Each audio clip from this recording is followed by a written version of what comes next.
Here we go. Let's see if I can remember how to play this game. But let's start it first.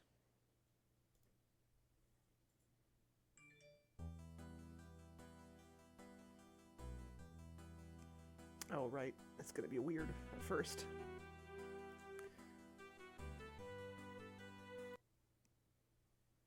Oh, wait. What? How come it didn't... Hold on. Window, damn you. Oh. Why do you do this? Find the window, please. Why you no find window?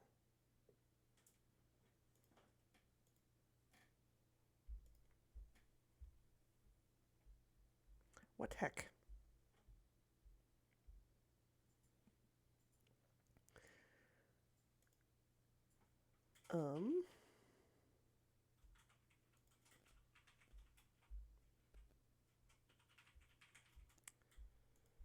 Okay. One moment. I don't know why it's doing this. Oh. Oh, it's working now. Weird. Okay. Fine.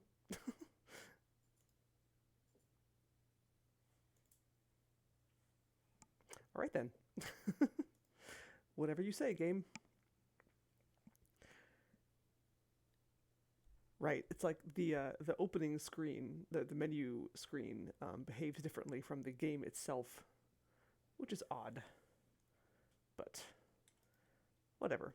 Anyway, good evening. Welcome to another stream of the Crimson Diamond, which I started several weeks ago, and then I had to stop because Halloween happened, and I started playing Batman, the enemy within, not the evil within, the enemy within. And I only played one session of this, and then I was like, oh, it's Halloween. I gotta play a different game now. But I always intended to go back to this when I was done with that, and now I have done that. And now we're doing this. Right. So, if I remember correctly, we had... What was in here? Oh, right. Okay, we explored some, like, storage sheds and stuff. And then there were... Oh, yeah, and I think one of these was, like, the dining room or something.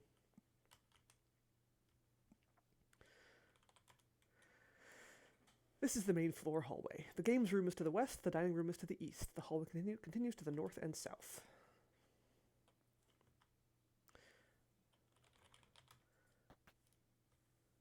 Let's check out the games room first. That looks fun. A billiard table dominates the center of the room. There is a cue stand against one wall and a card table nestled in a corner. Ahoy, Eden Waith. Oh, is it? I might be mumbling, but also my mic volume might also be low. Let me turn it up a bit.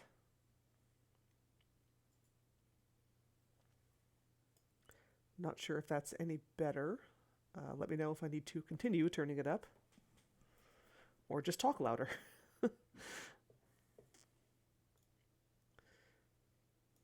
Oh. A door in the western wall leads outside, and a door to the east leads to the main floor hallway.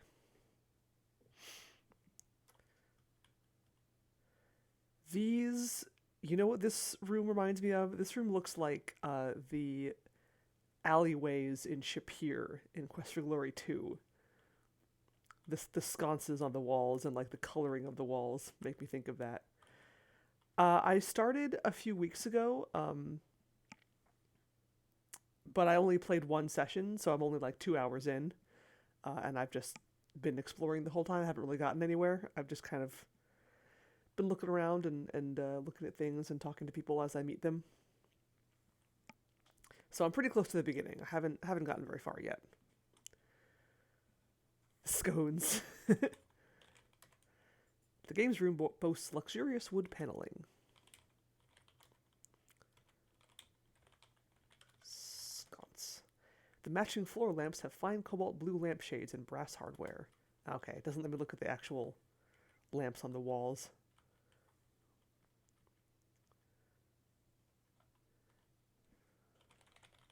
Oops.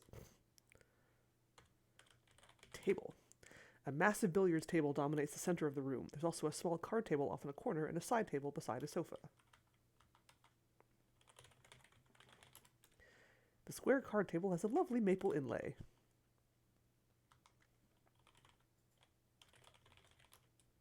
The side table is plain and functional. You see a wooden frame sofa with a polka dot upholstery. Is there any change in the sofa? Okay. Yeah. Scones on the wall. One of my favorite jokes in one of my favorite games, Lands of Lore, The Throne of Chaos, is that, basically.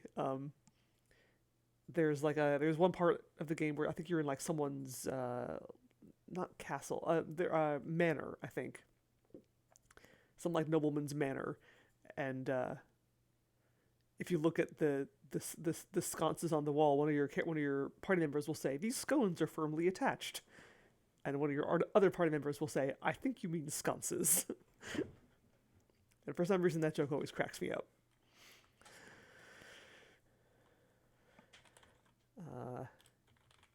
Cue sticks.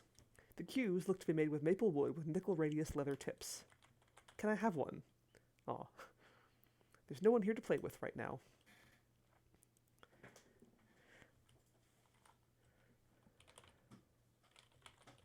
Oops, tabble. Wow, I can type. The billiards table stands on 8 squat turned legs. It has a green baize surface. The billiard balls are pleasingly round and colorful, smooth and shiny. There's no one here to play billiards with currently. Boo! Where does this door go? There's a set of glass-paneled bay doors leading outside. Oh, neat. My goodness, it's dark as anything out there. I have no need to go out this way right now. Okay, then.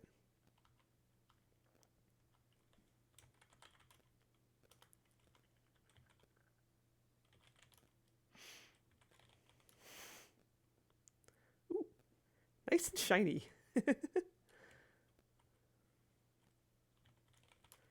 Oh, it has to be that one. Okay.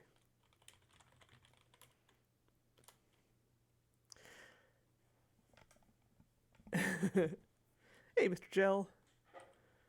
Fish and bucket. Excellent. Oh, heck yeah. Crimson Diamond emotes. That's rad. I was like, those aren't mine. Where did those come from?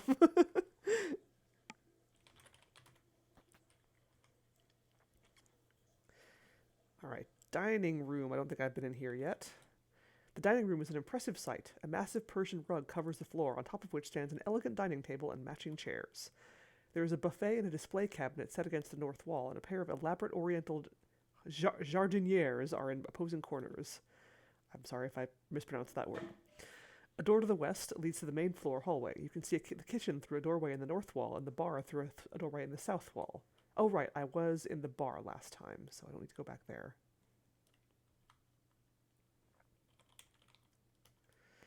If you admire the left jardiniere, it's ceramic and painted with blue and red glazes. The plants have been trimmed to stunning examples of verdant symmetry. Fine, I will type out jardiniere. Okay.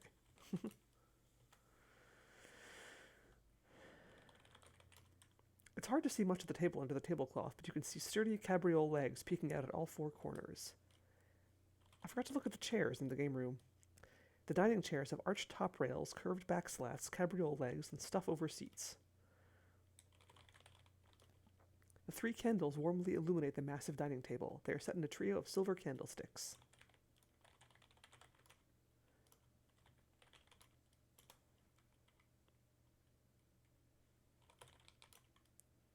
Okay, that probably also goes outside, which means I probably can't go there.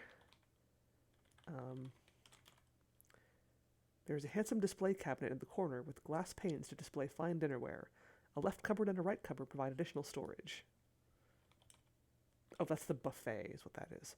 The buffet has 2 sets of cupboards, one on the left and one on the right. There's a drinks tray with a crystal decanter and 3 glasses on top. The glasses have stout stems and stubby bases. The elegant crystal decanter has a round stopper and is filled with the finest Canadian whiskey aged for 12 years in oak barrels. But you are certainly no expert.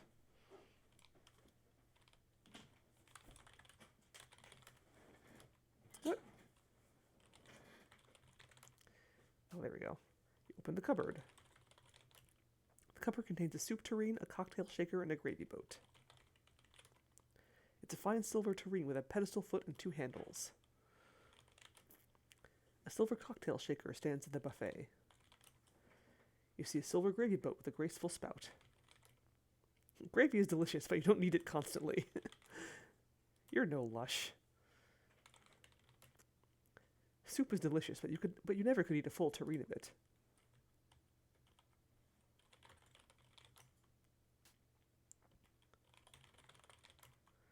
The cupboard contains a chafing dish and some serving platters. Oops. It's a metal chafing dish with a handle and a small stand underneath for fuel. There are silver serving platters in the cupboard. You're a mineralogist, not a waitress. Wear a gravy boat as a hat. Okay, one sec. As much as you enjoy a good hot meal, carrying around a chafing dish for such occasions is a bit much. Juggle glasses, yes. Oh, I can't use juggle. Wear gravy boat. Oh. As hat. Yeah, me too. Oops. Cupboard.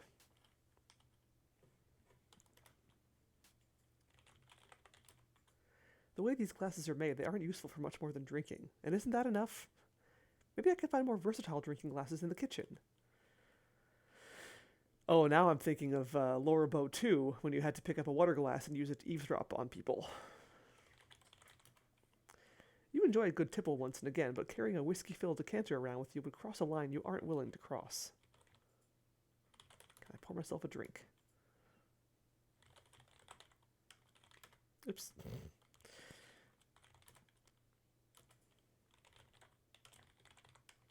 Learn to type me, come on.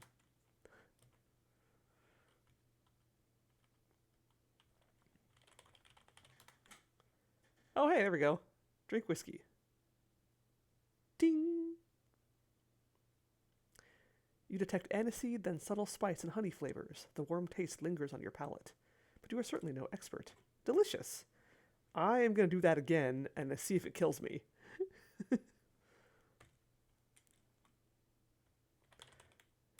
Drank.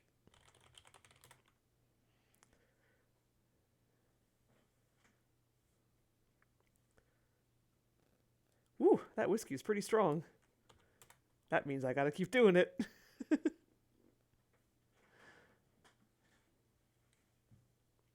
My goodness, this stuff is going straight to my head. Skull. Kampai. I've probably had my limit. I really ought to stop. Game has auto-saved. Oh yeah, that means I'm about to die.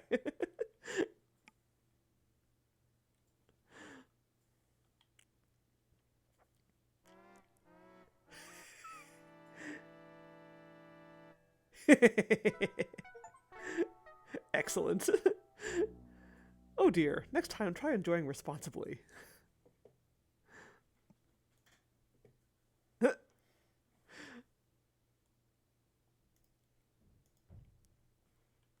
Heck yeah, I think there's an achievement for every death in this game. I've gotten one already, for when I got stabbed to death in the shower. So naturally, I have to find everyone. Oh wait, actually, before I do that. Oh, also, I didn't look in here.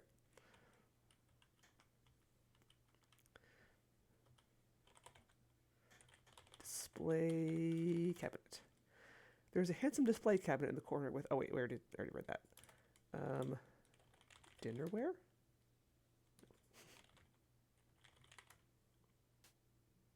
Open the glass pane cabinet. The glass pane cupboard has some nice porcelain dinnerware inside. It's a lovely porcelain dinnerware service for 12. Do you really want to carry a whole dinnerware service for 12 in your pockets? Well, you can't. You're not the boss of me, game. Can I open the... oh, drawers?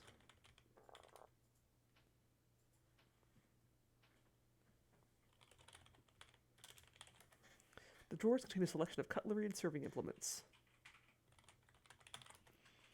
You require neither cutlery nor serving implements on your person.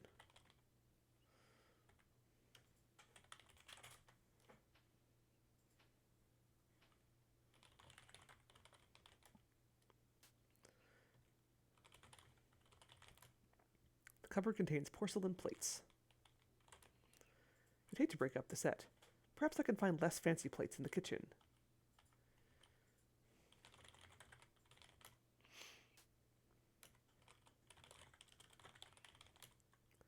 Wine glasses. Oops.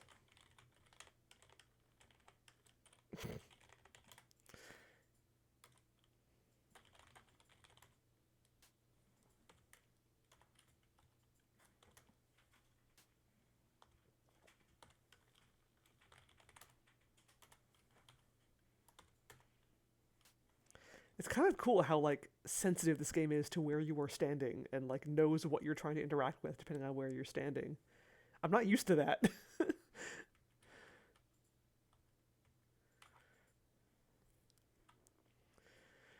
Well, I am kind of used to that, but, like, in much more annoying ways.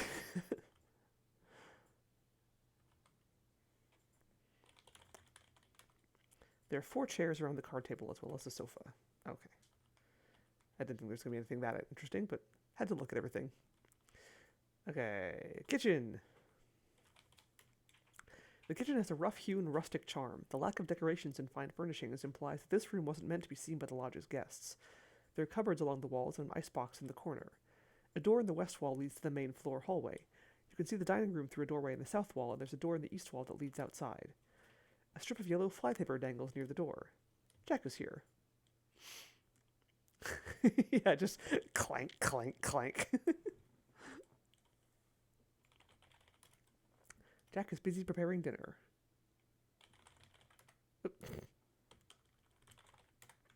Hello, Jack. How are you doing? Do you need a hand? Nah, I got everything under control here. You go on. Talk with the other folks.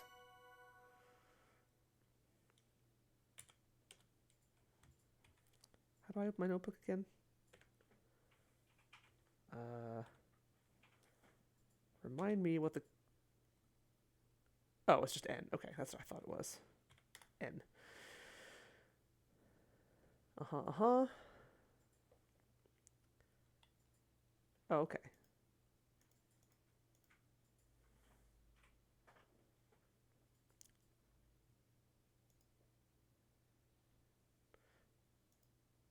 Cool.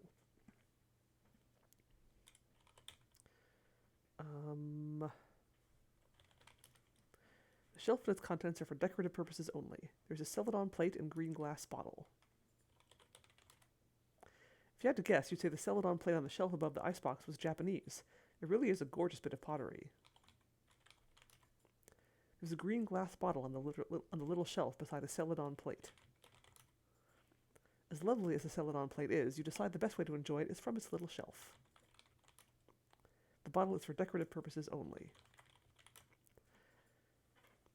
There is a display cupboard with a bottom drawer and a sideboard with a cupboard and some drawers. The kitchen cupboards in the corner have single upper and lower cupboards by the stove and double upper and lower cupboards by the sink. What's this?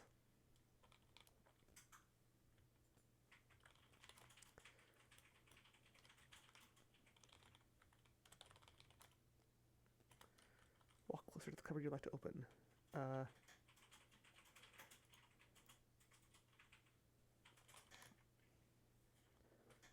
Oh, that's the icebox. Okay. The icebox is a mainstay of any well-equipped kitchen. It contains the cool foods. This is where the cool foods hang out. You open it. The ice block is rock solid and frosty. The ice block is rock solid, frosty, and opaque. It seems that it freezes hard during the night. As much as you'd like to break the ice, you lack the appropriate tool.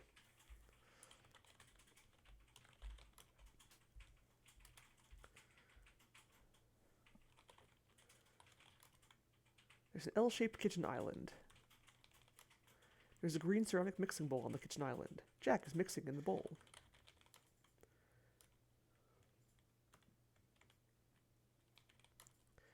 Sorry, miss, I got my hands full. I can't chat right now. If you took the bowl, there'd be no rolls for dinner.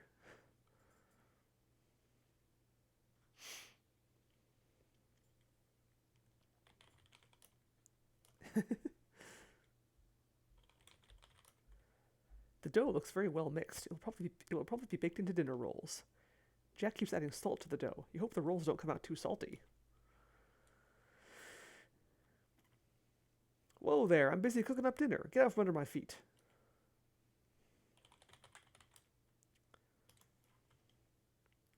You're not supposed to add salt to the dough after it's already been mixed.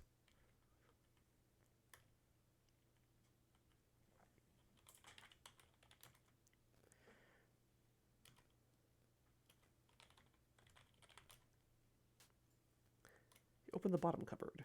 You open the glass-paneled cabinet.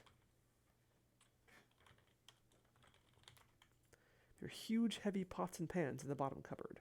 The glass-paneled cupboard contains a couple of decorative plates, a pretty blue mug, and some plainer mugs. The pots and pans in this cupboard are too bulky for you to carry.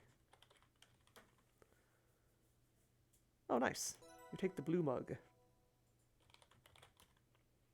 You see some white mugs in the cupboard. The large mug is coated with a beautiful blue glaze. The blue mug is empty. The floral plates are out of your reach, a common problem for someone of your height. I don't really want one of those plates anyway. Relatable. Short person problems.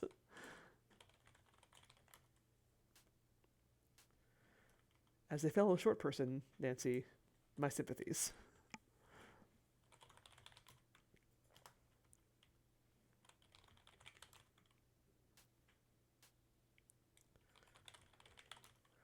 The drawers are full of all the random bits and bobs one usually finds in kitchen drawers.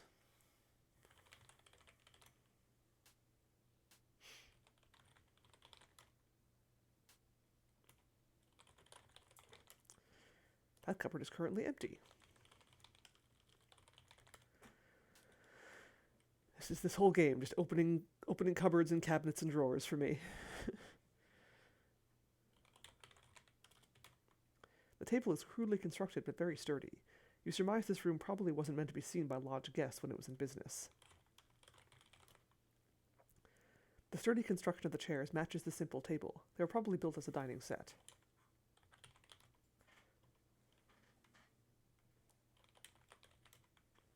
There's a saucepan and a kettle on the stovetop.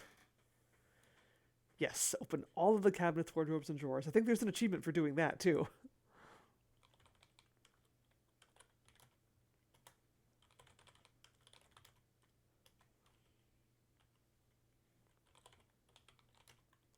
There's a blue graniteware kettle boiling water on the stovetop. The saucepan is simmering on the stovetop. It might be some type of stick gravy or sauce. The sink is made of metal and has a plug hole. Whoa, whoa, whoa. Uh-oh. Well, that was a weird little glitch. Nancy sorted in front of the island there. And also multiple reactions from Jack. There's a door with 4 glass panes that leads outside. Oops. The sticky flypaper is loaded with dead flies, frozen in various states of mortal struggle. Ew!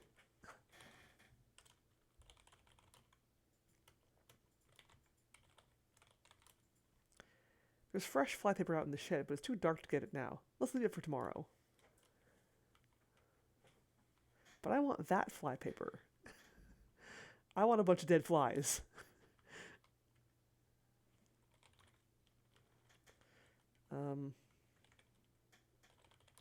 Oops. Right. Can't talk to Jack right now. Exactly. Exactly. Which I might need to, hide under my bed at a moment's notice.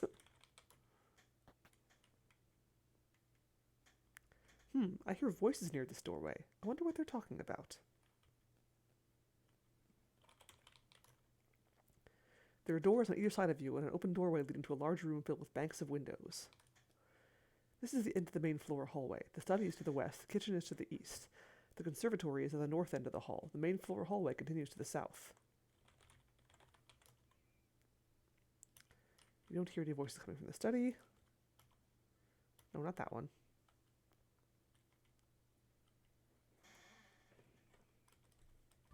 Oh, here we go. So, what are we going to do about this? What are we going to do about it? We aren't going to do anything.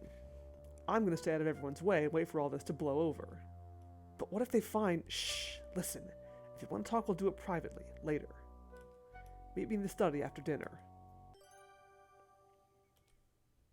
Uh-huh.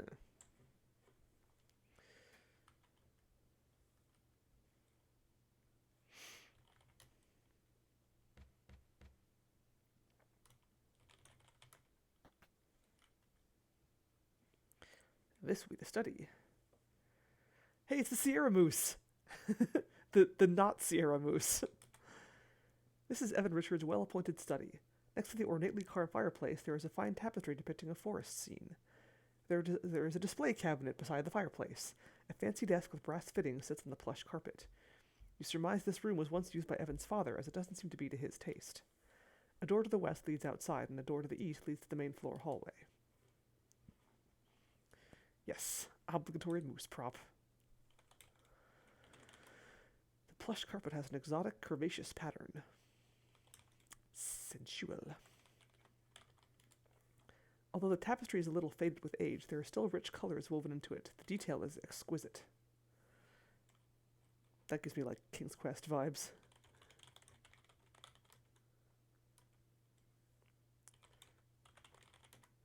The purple curtain nicely frames the window.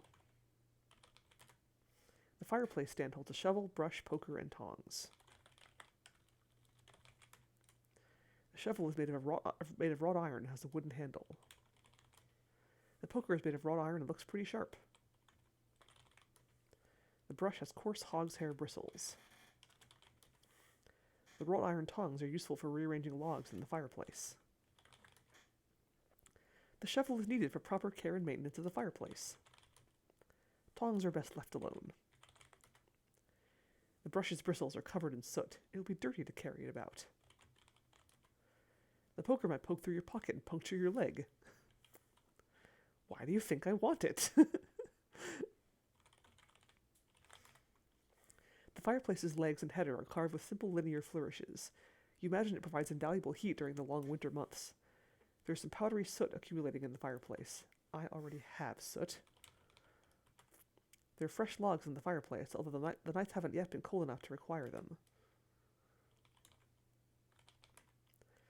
Although the moose head looks pretty impressive on the wall, you can't help but feel a twinge of sympathy for the animal.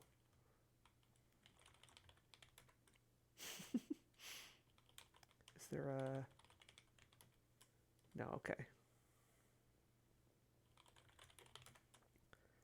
There's a handsome cabinet in the corner of the study with polished brass poles.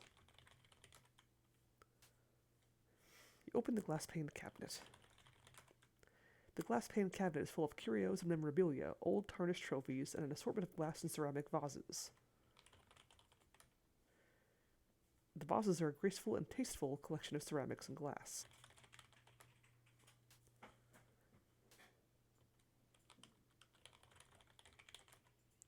There are some wooden blankets in these drawers. Wood will be of little use.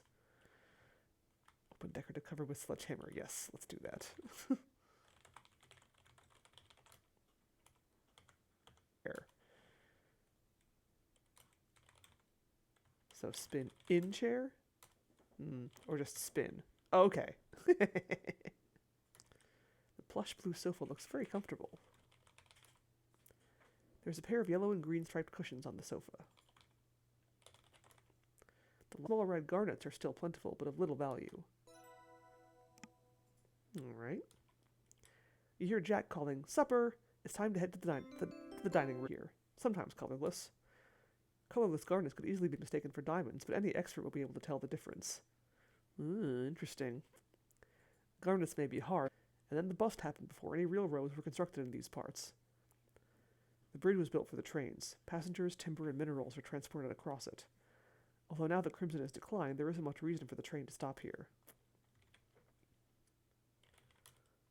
Jack's a good man. Hard worker. Quiet. Jack's a good man. You can't pick your family, you know? Not a very nice woman. Oh, Corvus, not Corvo. Snobby. I'm not surprised Nessa likes him. He says the lodge is stuffy, so he sits out on the bench outside the study for fresh air. I find him stuffy. Ha! I don't think he's my type of person. She's quiet and stays out of the way. She's the opposite of my big sister. She does like birds, doesn't she? Who am I missing?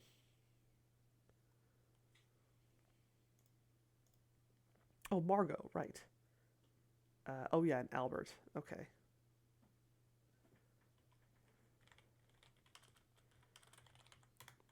She's my gal. She met Evan in Crimson a few years ago. Him? I don't think much of him. But he was sent by the government, so I can't kick him out. He keeps to himself. We have our differences, but he's a good man. Our families have helped each other a lot over the years. Not much to say. I live nearby. I miss the quiet life. Evan is a decent man, but I think he tries too hard to please others.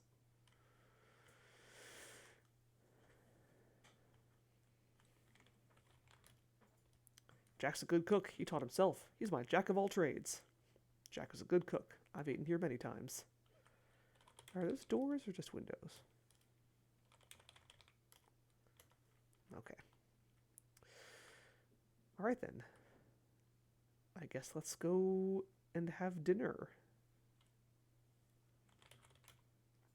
Dinner time! I'm starving. To the dining room!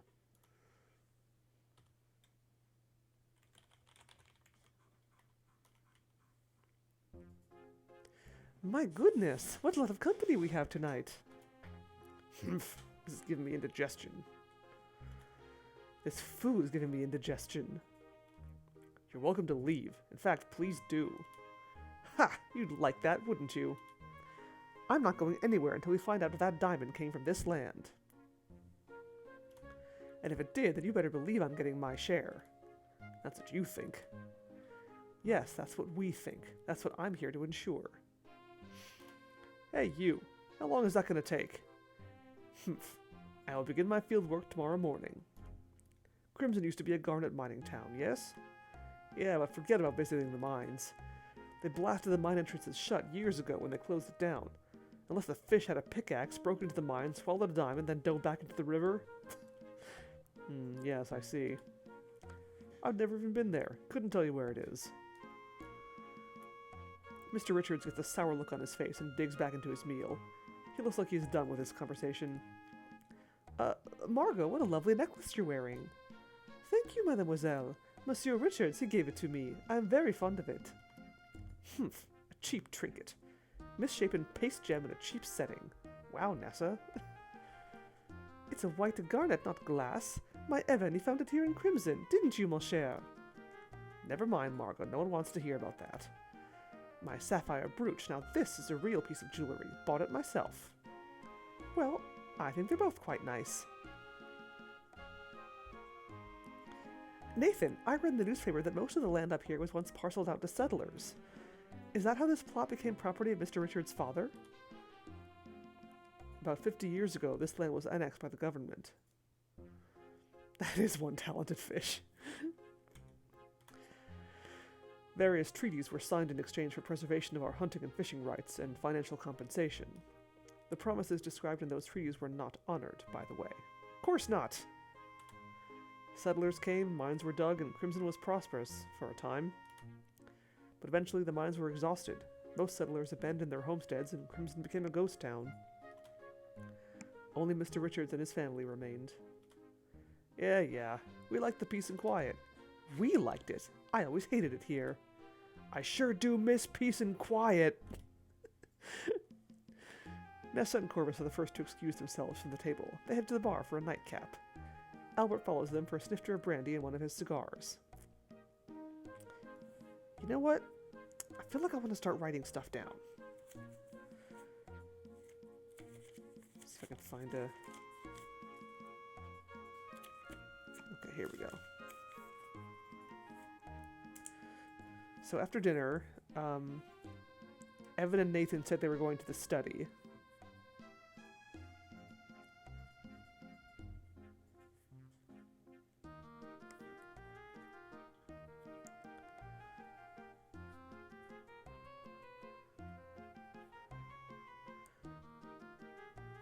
And then Nessa and Corvus and Albert in the bar.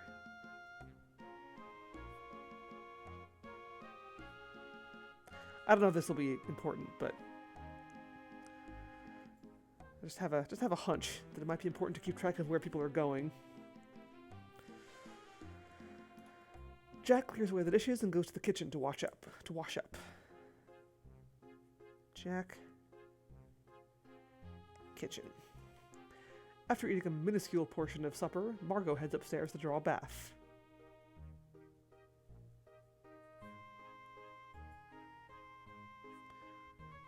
Bath upstairs. Kimi heads upstairs to get ready for bed.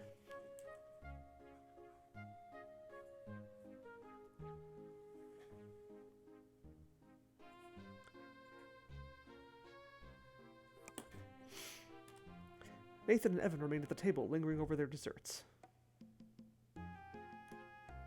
The candles have burned down a fair bit over the course of the evening, leaving small puddles of wax solidifying on the tablecloth. Well, that was a lovely meal. Yeah, Jack does a good job. Usually I wait for Jack to come clear the dishes so I can put off getting up. Looks like he's taking longer than usual to clear up with all the extra guests. I feel a little responsible for Jack's extra workload. Maybe I ought to give him a hand. He'd appreciate that. About time someone made themselves useful around here.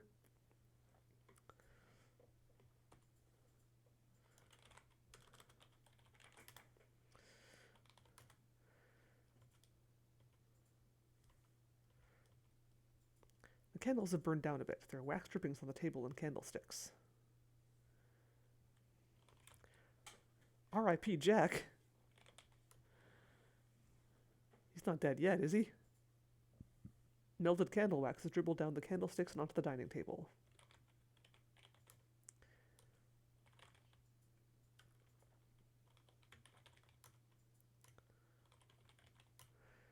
Evan is lingering over his dinner. Nathan is relaxing at the dining table. Wow, Jack's dinner tasted as good as it smelled. He grows a lot of the ingredients himself. It's impressive. Thanks for the nice dinner, Mr. Richards. Didn't you have enough chatter at dinner, girl?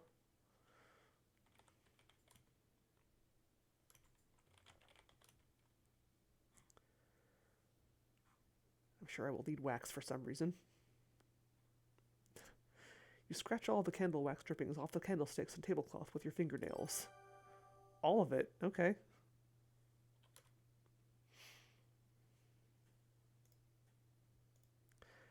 These are the waxy drippings from the dining room candles that you scratched off the tablecloth and candlesticks. The bottom of the mug has an inscription that reads as follows: AG Studio by Chris Jones, Model 360. Is that an adventure game studio reference? The candle wax doesn't benefit from closer examination.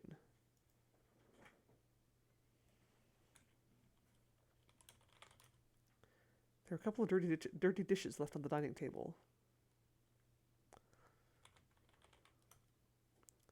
Knowing Jack will appreciate the help, you begin clearing the dishes away. Yes, good. I can get the hint. Jack doesn't want to be up late cleaning up. Fine, we're done here. Thank you, Miss Maple. Dang, he's tall. You deal with the dirty dishes.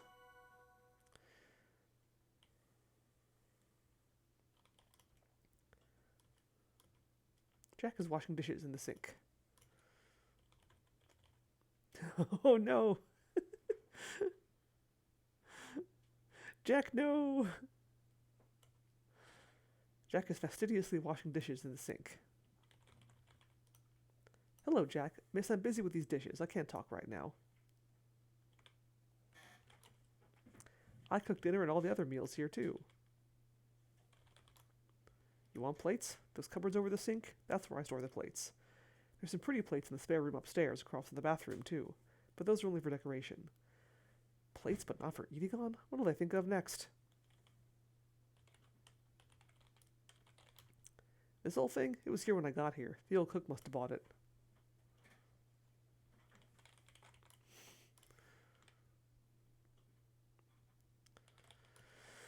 He's my boss. I do as he says. Nathan's good with me. Margot's a real homebody. At this time of night, she's usually in her boudoir or the ensuite bathroom beside it. She likes a warm bath now and again. Nessa's got a jewelry box in her room. I dust around it. She's pretty protective. That's a weird thing to just say without any prompting. A highfalutin fella. He's got a job to do, and so do I. Haven't had a chance to chat much with him. She likes birds even more than I do. Pretty nifty birds, cormorants. They dive deep into the lake for fish, nest on cliff sides nearby. But don't go visiting down there. They'll peck the life out of you.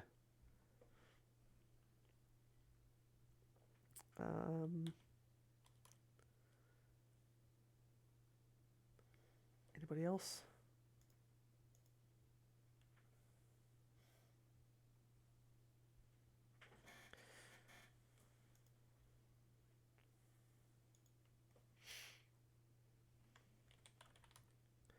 The icebox has a bit of a leak in the door. It lets a bit of heat in and melting ice out.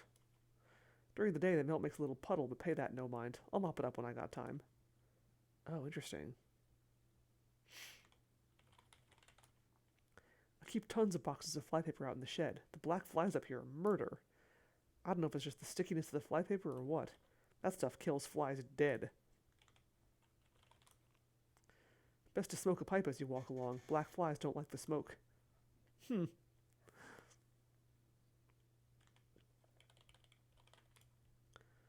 Evan's father, Richard Sr., built this place. It's a real marvel. I live and work here. Couldn't ask for more. Crimson's not what it once was. I liked it as a busy boomtown when I was a kid. Now I appreciate living peacefully. That truss bridge was built to transport crushed garnet powder out west to a harbor for shipping out. There are more stops southwest of here. That's the only reason the truss bridge still gets used.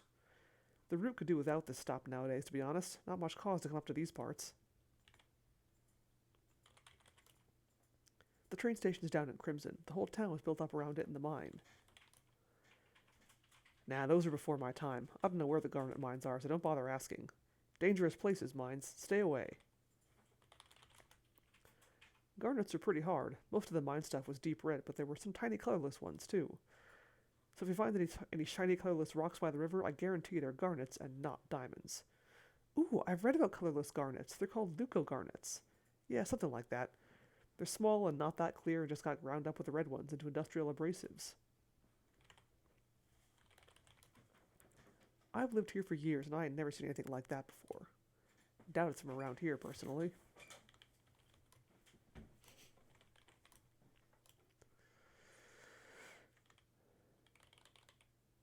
I already asked about that.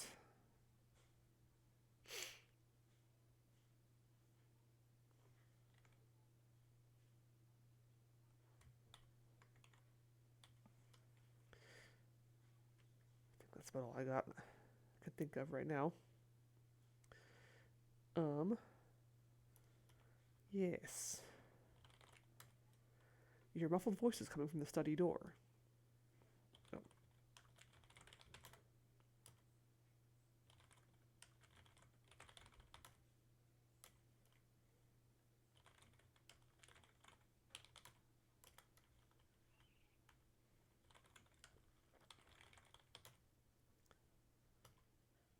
Can I not? Maybe I have to open it first.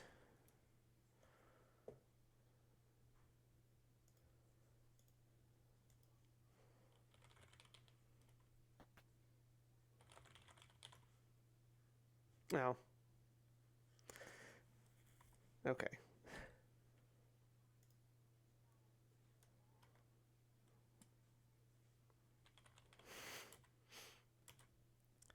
How come I can't listen?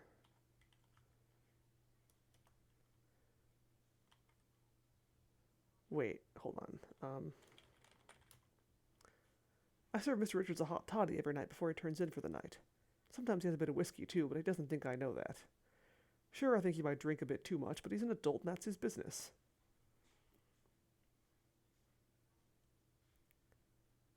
Um...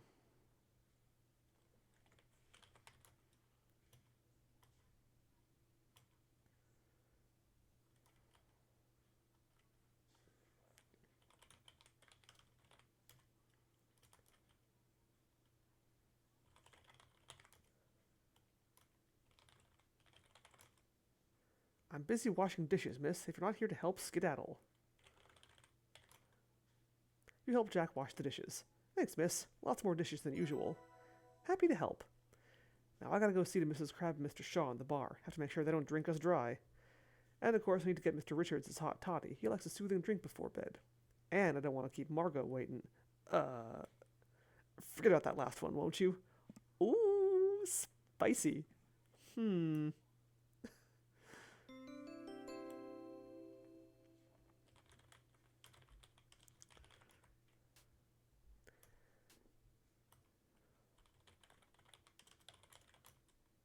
The top cupboard has a variety of plates inside.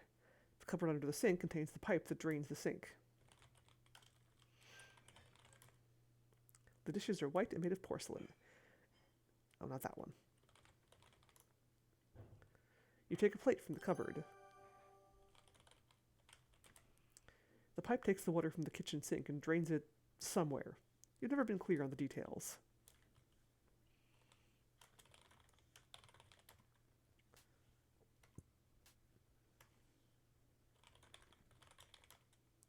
Drinking glasses and pots and pans. You see some assorted pots and pans on the cupboard by the stove.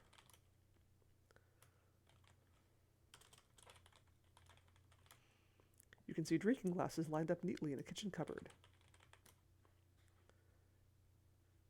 You take a drinking glass from the cupboard. Huzzah!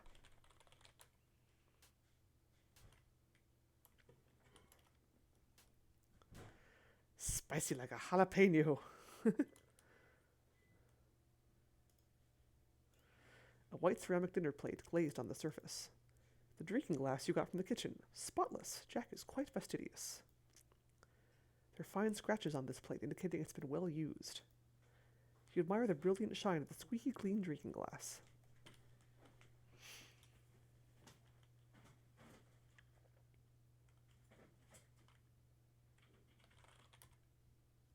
Oh, shoot. Okay. Alright. Hold on. I need to redo a bunch of that. Hey, 32-bit kid! Thank you for the raid! Welcome, everyone, and thank you for the follow! I gotta redo some progress, because I missed the eavesdropping opportunity.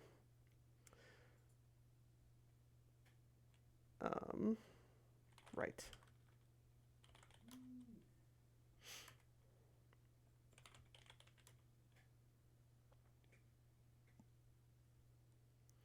Welcome, raiders!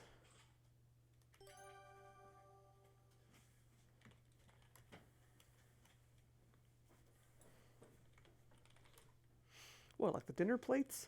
If you want a porcelain plate, they're in the kitchen cupboards. Oh yeah, Jack likes to provide a pitcher and drinking glass for our guests. Well, he used to, back when Crimson Lodge was an inn.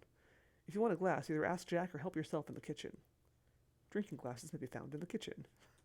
Thank you, Nathan.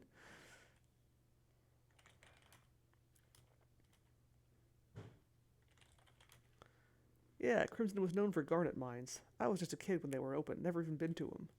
So don't ask me where the mines are. They got blasted closed decades ago, and the paths have long since been overgrown. Settlers have mined these lands before. They mined garnets that they crushed into abrasive powder. Once it became unprofitable, they left.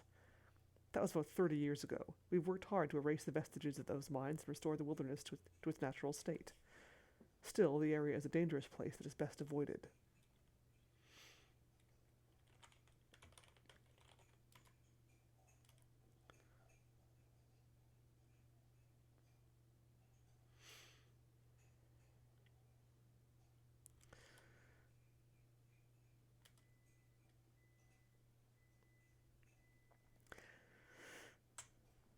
$32-bit raid! Hello, Highbury Hazard.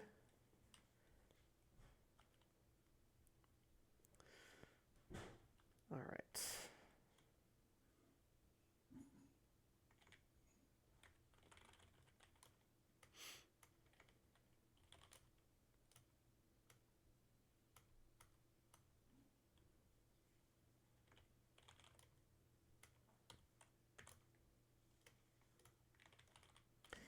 Bath.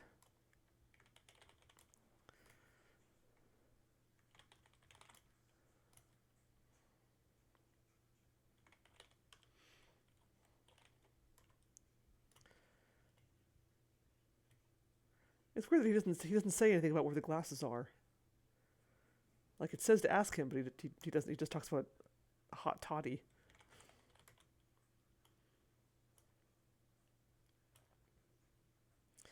Well, whatever.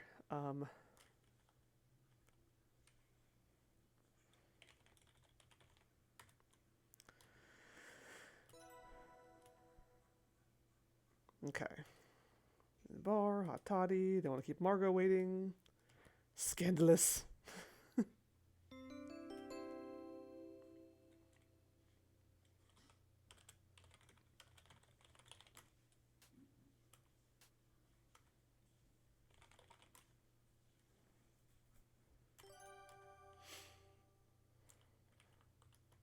Oops.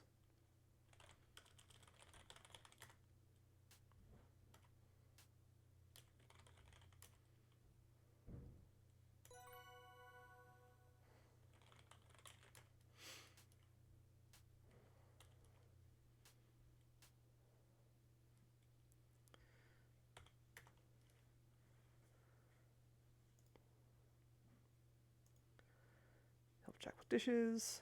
Eavesdrop on boudoir door. Okay, good. Obtain drinking glass for listening at doors. Perfect.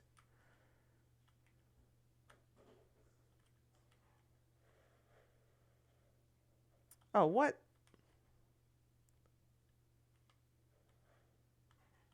Why is there no... Oh.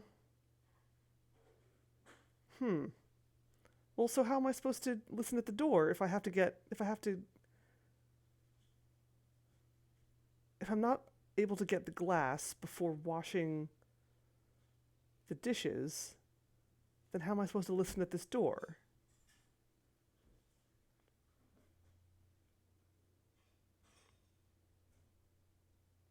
Is there something I'm missing? Is there another place I could get the glass before this? Did I just screw myself out of doing that at all?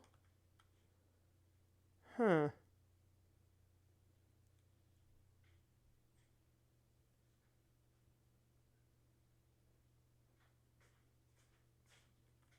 Well, that's infuriating. How am I supposed to listen at that door if I can't open it?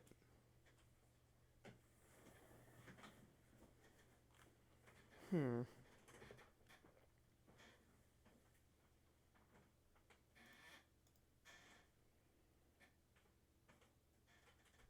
wonder what they're talking about.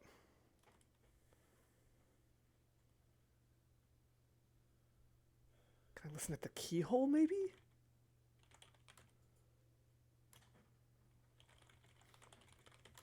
Do I have to be really specific?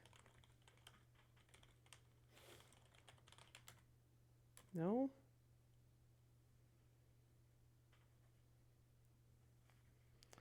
I can't open the door.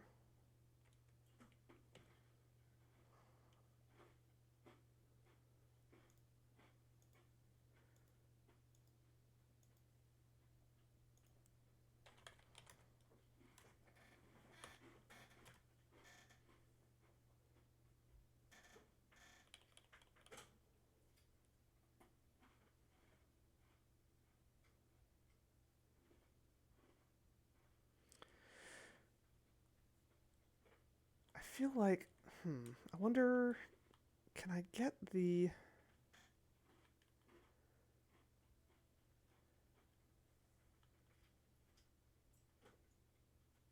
Let's see, wait,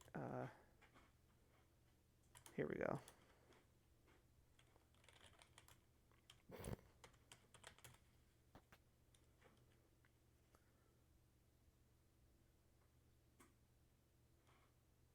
Oh, okay.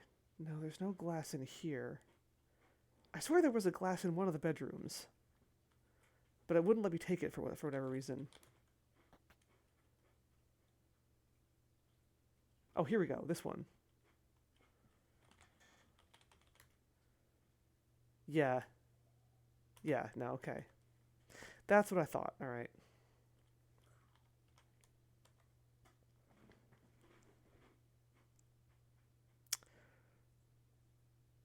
Huh.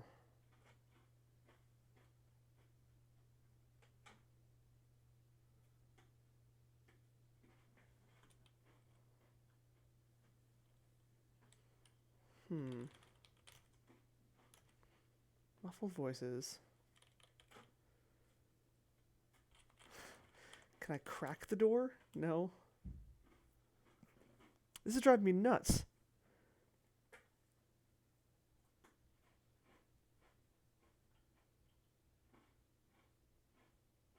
Ugh. How am I supposed to...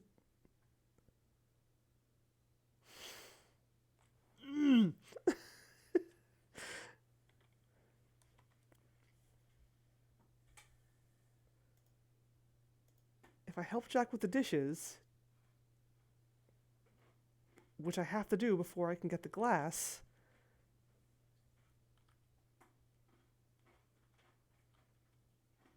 Right? I assume I have to. Oh, okay. I don't.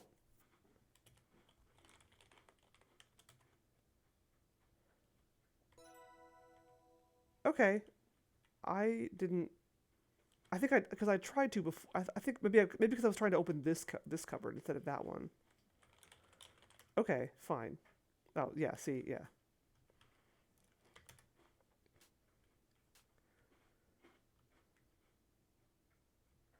Okay. So now maybe I can do it.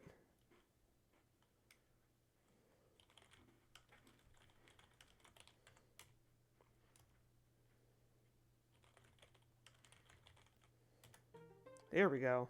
Okay. With the help of the drinking glass, you can hear a conversation behind the study door.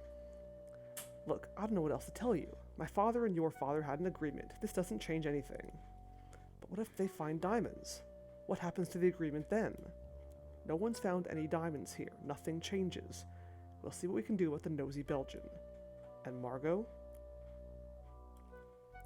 How many times do we gotta go over this? She's my gal, all right, but a promise is a promise. When I'm gone, I'm giving this land back to you and your family. Simple as that. We've been promised many things in the past. None of them came to pass. I got no truck with the feds, you know that. I am not them. We'll see. What about your sister? Nessa? Yeah, that's a complication. I'll figure something out. Just don't do anything rash, got it? I'm deeply concerned. Yeah. Get on out of here, why don't you? I'll be seeing you, Evan. Uh-huh. Evan and Nathan seem to be finished with their conversation. Thank you. I am indeed persistent and stubborn. There's gotta be a way. There's gotta be something obvious I'm overlooking. And there was. Okay. Great.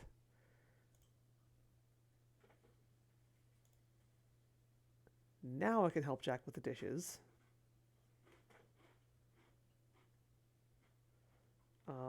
Let's see.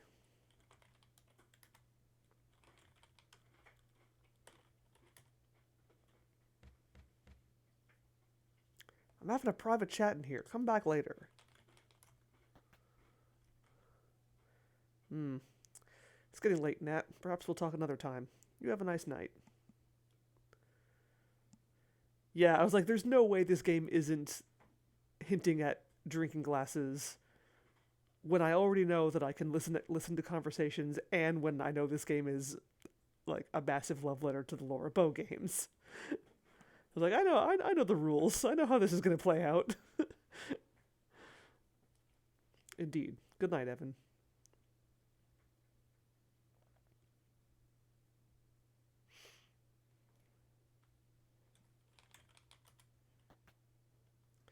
So now, though... Okay, let me also...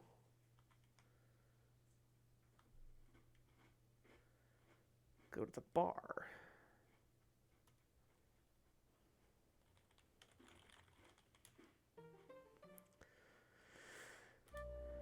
This brandy is not bad, surprisingly. I better watch how much I drink. I might say something I shouldn't. It isn't the worst brandy I've ever drunk. My wife Gabrielle is teetotal. No fun at all. Ha! Sounds like a barrel of laughs. You said she's a teacher? Yes, she loves little tots. I loathe children myself. I was basically Evan's mother while we were growing up. I've hated kids ever since. He was such a chubby little whiner. He loved Crimson. Then again, he didn't know any better. Whereas I remembered our real home back in England. Crimson couldn't compare. Have you any children, Albert? Certainly not. So, do you think there are really diamonds here? Because if there are, I'm going to get my fair share, no matter what. How soon will you know? I cannot say, madam. Tomorrow morning I will begin my field work. My superiors wish me to be thorough. I may be here a while. Well, I hope you know sooner rather than later. I've never liked this place, and now I have to watch that harlot fawn all over Evan. It sickens me watching him get so easily manipulated by her, when he could be getting manipulated by me. Then again, he's never been very bright. Good night, madam, Mr. Shaw. The conversation seems to be over.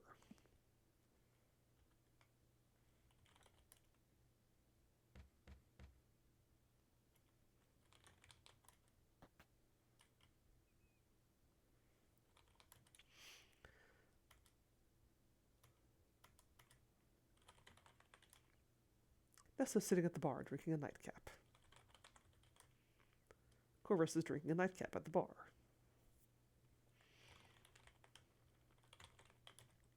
Good evening, Mrs. Crabbe. I'm trying to enjoy my drink, Miss Maple. And I'm having a conversation with Mr. Shaw. Leave us be. Can I call him Shaw? I can. That's easier to type. Can't I enjoy this drink in peace? No, you cannot. Humph. I don't much care for him. Seems rather unfriendly. I've had quite enough of her. An attractive woman, certainly. No one can deny that, but I've seen her type before. Particularly in larger cities, if you get my meaning. Working ladies. Nothing wrong with ladies who work. I hope to have a career as a mineralogist myself. Whoosh. Shank Nessa. Yes, let's do that. Aw. Stab Nessa. Oh.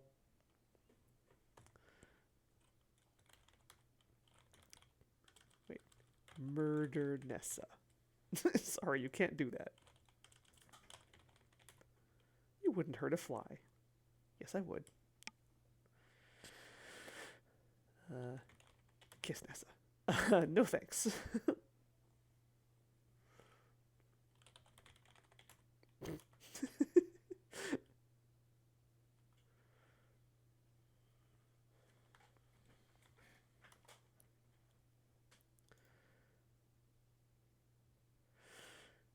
Okay.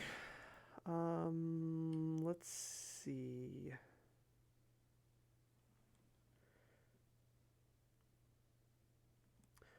I wonder if I should...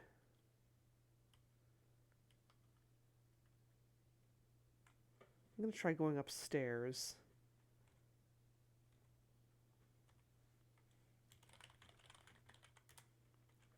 See if I can listen in on Margot or anything while she's in their bath alone. I don't know if that's a thing I can do. Pink bathroom. Oh, she's going to be in her... Where's Margot's room? Actually, you know what? I have a map.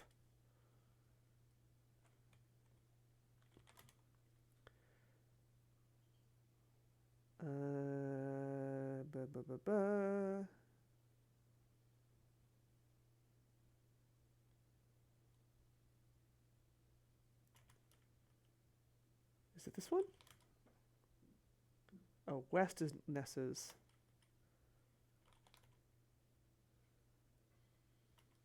Hmm.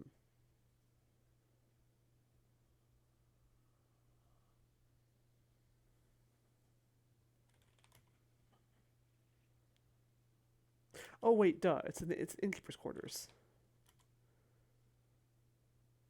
Yeah, it's gonna be in this. Okay, it's gonna be through here.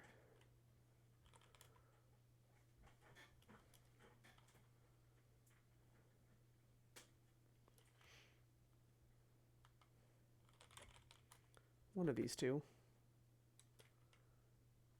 Oh, here. All right, just walk in under the bathroom. Mm-hmm.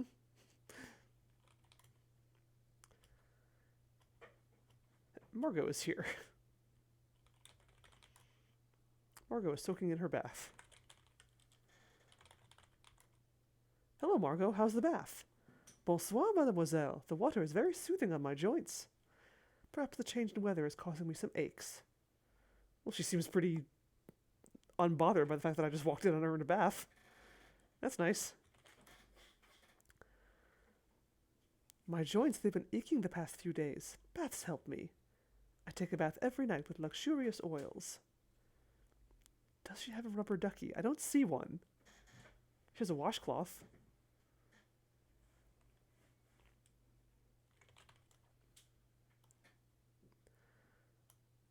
Wait. Jack is a good man. He works so hard every day, but there is much to do. I have not to hire another man to help Jack, but there is no money for that. He and Evan sometimes talk late into the night, but Mon Cher will not discuss it with me. A sour old woman. He is arrogant. She seems a bit shy. He seems very professional. He may appear gruff, but he is so sweet and gentle-hearted.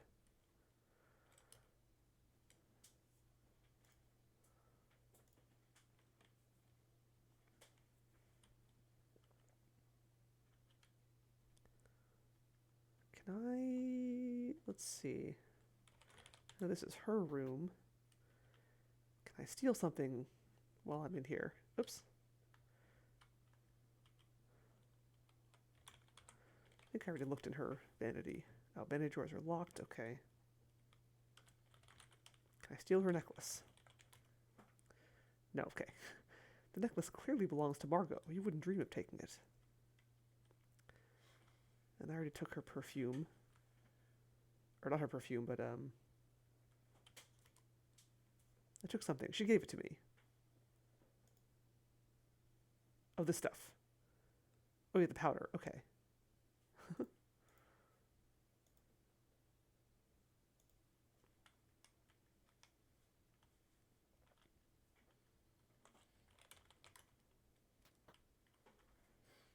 Actually, wait, hold on.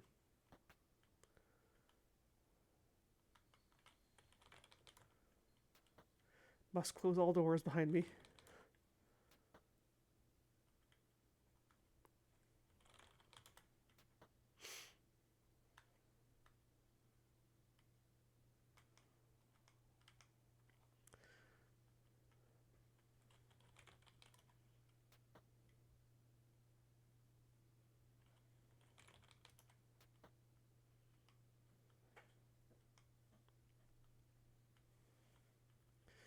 Okay.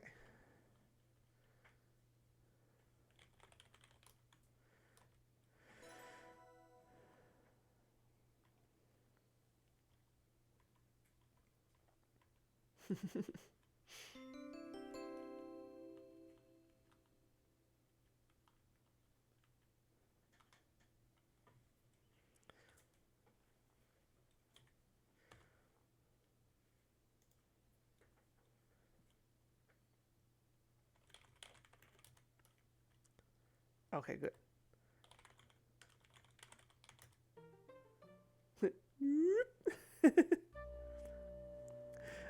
Father's will has to be around here somewhere. Things would be so much easier if we could just find it. If the will can't be found, we might have to proceed as planned. Take our chances. That little gold-digging hussy complicates things. Speaking of that, I found out something interesting recently. It could help us deal with her, but we'll talk about that another time. Good night, Mr. Shaw. Good night, madam.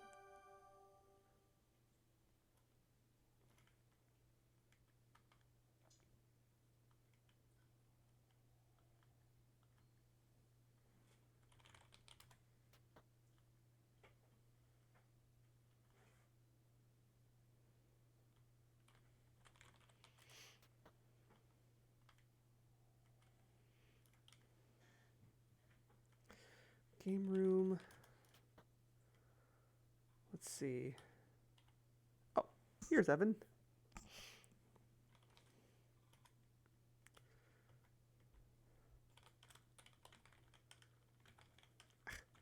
Oh my god, learn to type. Evan is lounging in the conservatory, lingering over a nightcap. This is a lovely lodge, Mr. Richards, especially this room. My pa did all this, had nothing to do with me. Glad you like it, though. Well, my pa and ma settled here to mine garnets. That was back when the government thought these lands were full of it. They brought Nessa here when she was 8 years old. I was born here. By the time the garnet business went bust, they'd fallen in love with the place. Nessa didn't, though. She moved out when she was 18, went to the city, and never came back.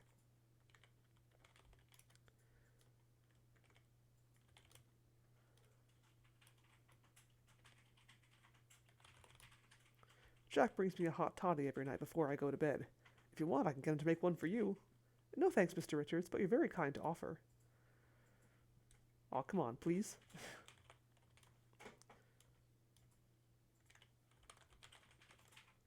Flocks of cormorants in these parts. They like the fish in the lake. So do I.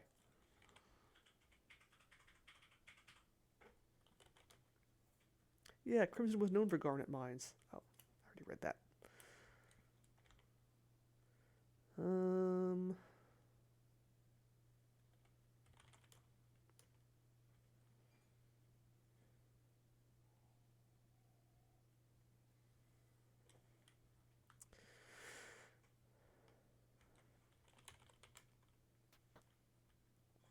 Okay. I think probably a good time to eavesdrop on someone in the bath.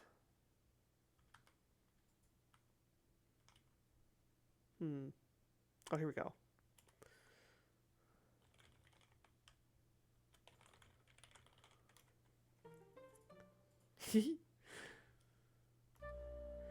Let's have a look. Oh, monsieur, you are wonderfully helpful. I cannot thank you enough. I do what I can. Mon Dieu! Sorry about that, but you know we gotta go slow.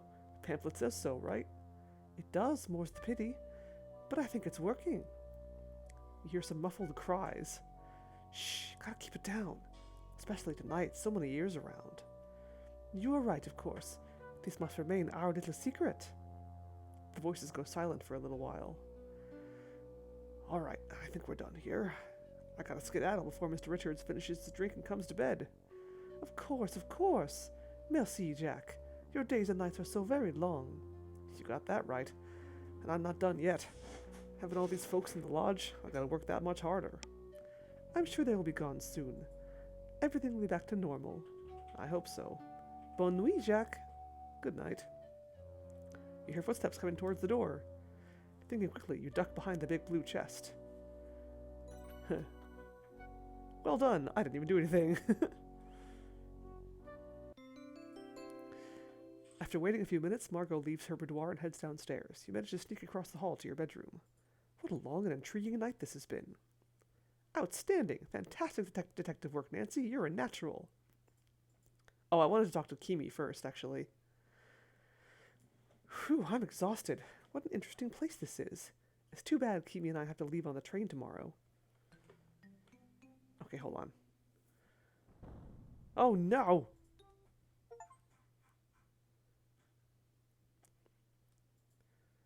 Okay, wait. Hold on. I'm gonna do this first.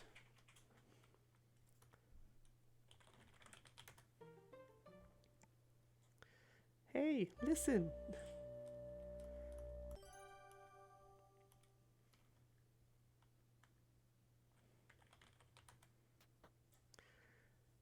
I'm gonna redo a little bit of that, just because I want to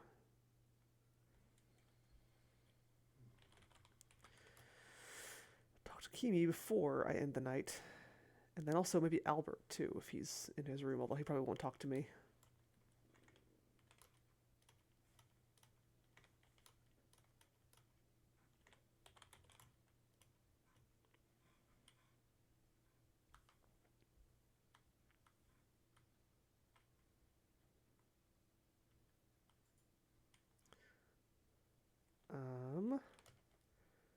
Remind me where... Okay, I think this is where Albert is.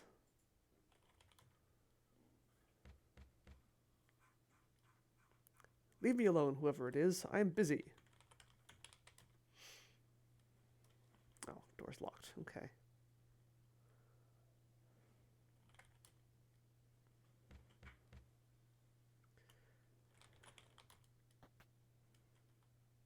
Oh, she's already asleep. Okay. She was definitely up earlier. There's probably not a whole lot. Ooh, actually, hold on.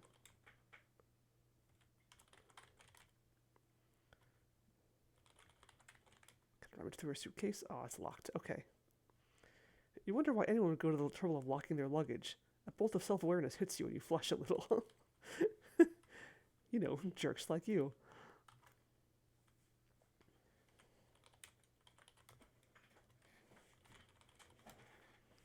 Kimi is asleep. You can't talk to her right now.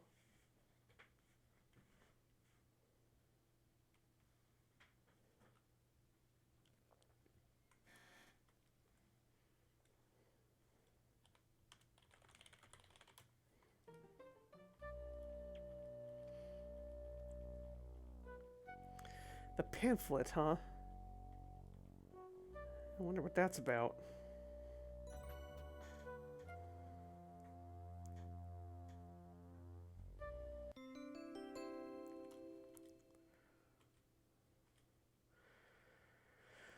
Whew, I'm exhausted.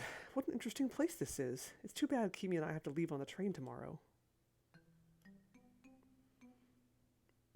Later that night. Oh shit. Chapter 2, Excursions. Okay, Nancy, I'm all ready. Let's go. I wish we could stay here longer. It's such an interesting old place. And such intriguing folks. I know what you mean. I can see that you need a minute. I'll meet you at the front door. Thanks, Kimi. What a peculiar place.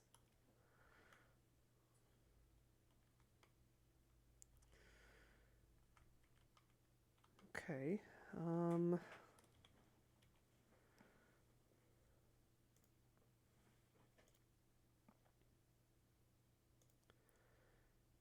Nessa can't find a well. Nessa is dealing with Margot. Meet Kimi front door. Okay.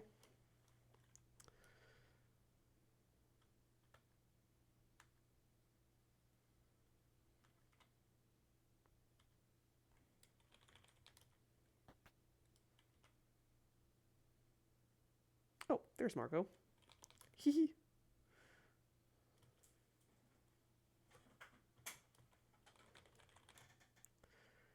Margot was reclining on a plush chaise longue. She looks a bit listless. How are you doing today, Margot? I'm feeling a bit under the weather today, mademoiselle. My body aches a little. I'm coming down with something, perhaps? I hope you're feeling better soon. Merci. My joints ache from time to time. It's gotten worse lately.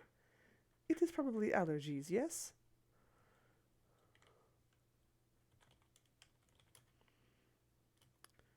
Jack is so helpful. What would we do without him? I'm sure if you just ask, he'd be happy to help you too. Sure.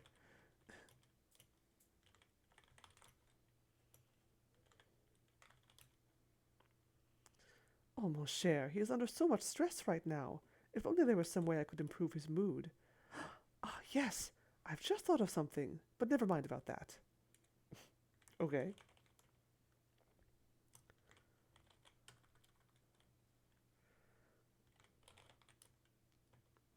Oh, Mademoiselle Maple, I wish I knew.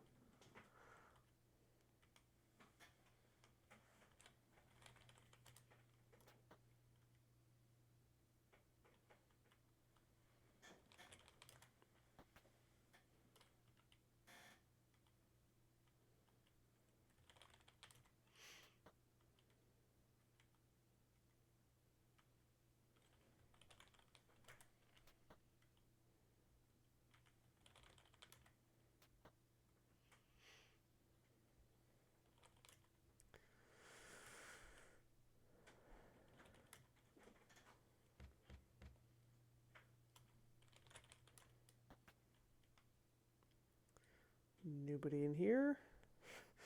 Terrifying cat painting.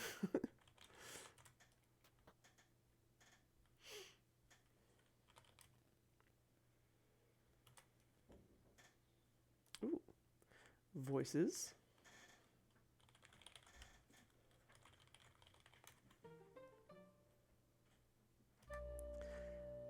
Evan spends most of his time in the study. It's almost impossible for me to look for the will. I'm sure it'll be in there, if it exists at all, of course. Evan is such a lazy good-for-nothing, odds are he never wrote one. And he won't get to. I think Evan will have his hands full soon enough.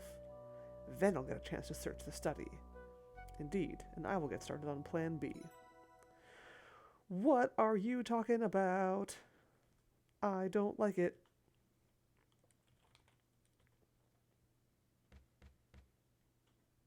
What on earth do you want?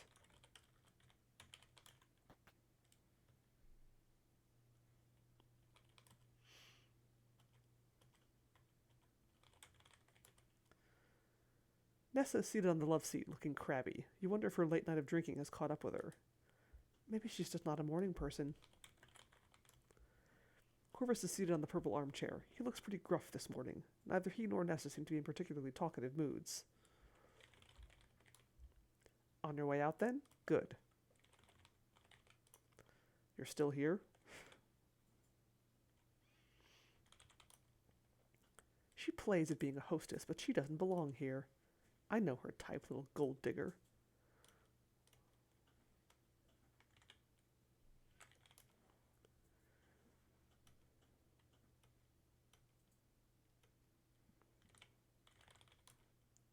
So he wants the Landon Lodge, does he? I shouldn't be surprised. This place is full of greedy graspers. Present company included. He's a complication, certainly, but nothing we can't handle.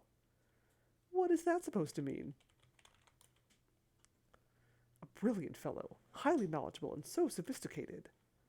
A clever man, here to do his job. I respect that. He's probably outside, doing that very same job. He serves his purpose.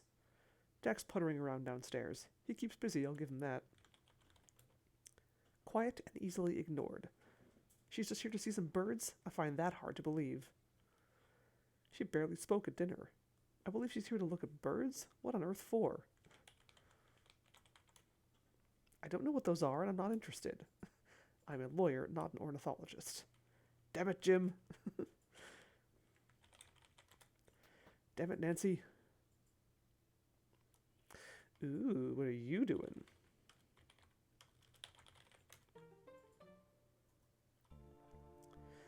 Because I get the feeling that maybe your government doesn't want diamonds to be found in Canada. Market competition, eh? So why don't you just get on the train back to Toronto this morning, enjoy the city, and write your report from the comfort of a ritzy hotel? My treat. What do you say? Mr. Richards, I'm appalled at your suggestion. Your man Jack will bring me back to the lodge, else you can expect a visit from the authorities. Fine, but I doubt your bosses will care if your visit is less than hospitable. I got my eye on you, Albert. You hear heavy steps coming towards you. Thinking quickly, you hurry back to your room as quietly as you can. Whew, that was a close one. I think they've both gone downstairs by now.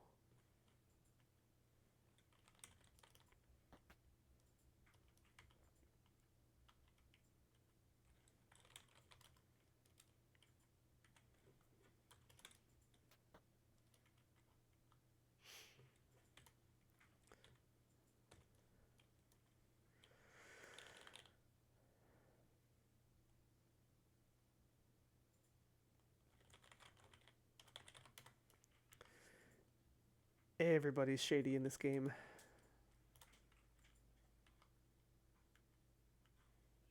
That's a storage closet, right. That's a bathroom. Spare room.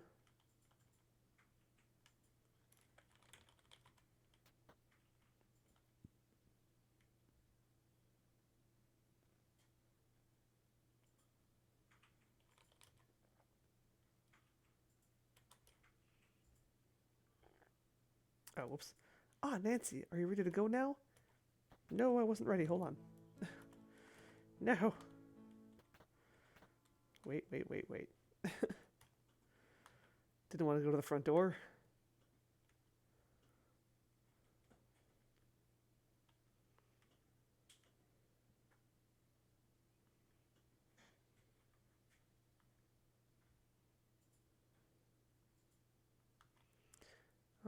Maybe I can go outside? Probably not, actually.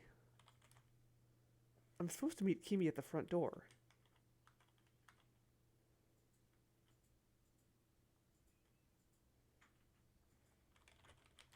Oops.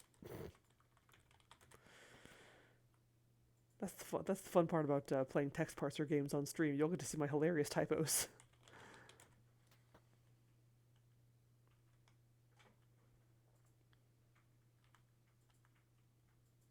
Oh, hello.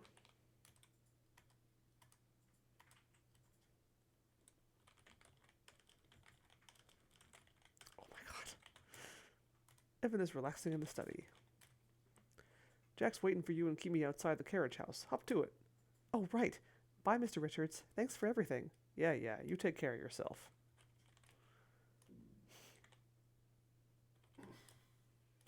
Kimi's waiting by the front door for you. Both of you are going to the train station with Jack this morning. Sorry we couldn't meet under better circumstances. That's okay, Mr. Richards. Keep well.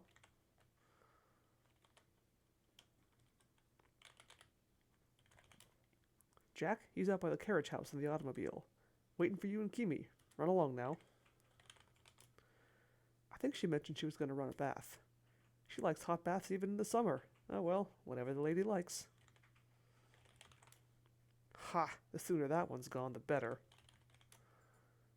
He comes and goes as he pleases. Him and Nessa are going to drink me out of house and home. Never mind the diamonds. She's probably in the bar, drinking all my good spirits. Huh. Certainly feels like that anyway. Will? Who is Will? Mine? Or the one Nessa must be hot for? Our Pa's Will? Ha! I probably shouldn't tell you this, but Pa never had a will. Never bothered. But I do, and if she ever tries anything, she's in for a shock. Oh. Upend or... Oh, yeah. Opened or... Upend or...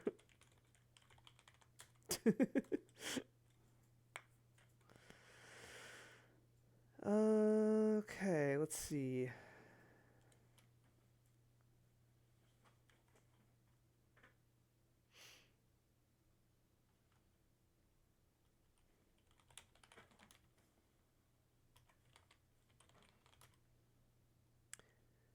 You take the kettle, but you resolve not to leave the kitchen with it. You can't imagine someone just walking away with your kettle. Okay.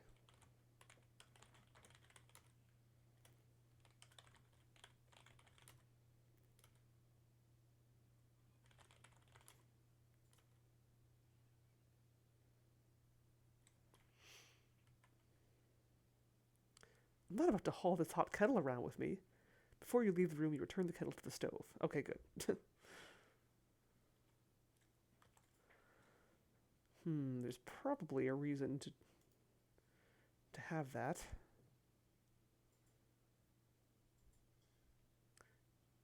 Maybe put hot water in the mug and do something with it. Melt the wax, maybe?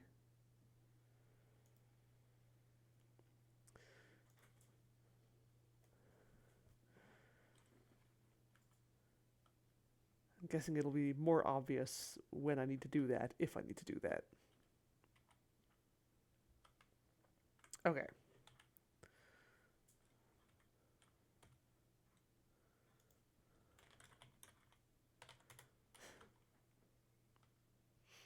Ah, Nancy, are you ready to go now? Yes, I think so. You and Kimi follow the dirt path to the carriage house. You find yourself falling behind as you marvel at your surroundings, the first time you're seeing the grounds of the lodge in daylight. You're surrounded by greens of every shade. The trees are taller than most buildings back home. They stand densely in countless numbers as far as your eye can see, swaying slightly in the breeze. As you near the carriage house, you can hear the distant roar of a waterfall. The land feels alive. There you are. Come on now, we gotta make this train.